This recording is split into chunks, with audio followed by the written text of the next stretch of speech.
everybody and welcome back to my channel. If you're new to my channel, I'm Sandra and I'm a quadriplegic girl.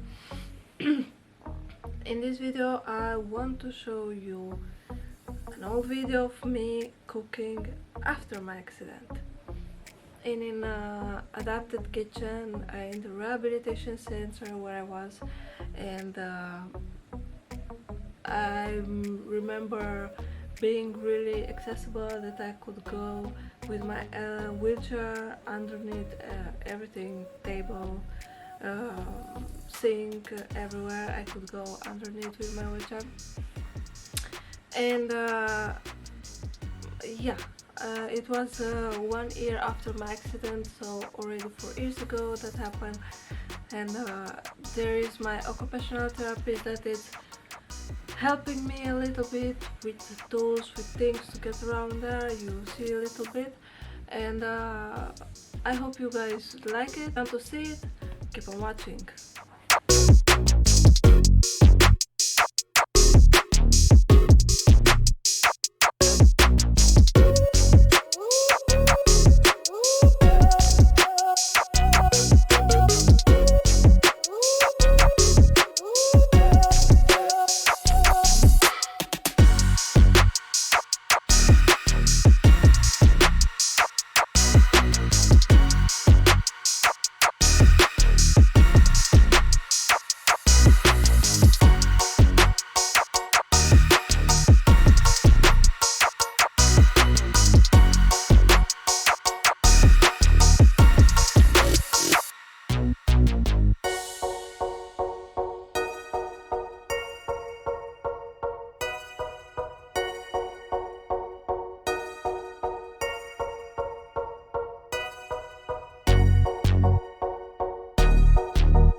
guys for watching, and don't forget to subscribe, like, comment, let me know what you think about it, and see you in the next video.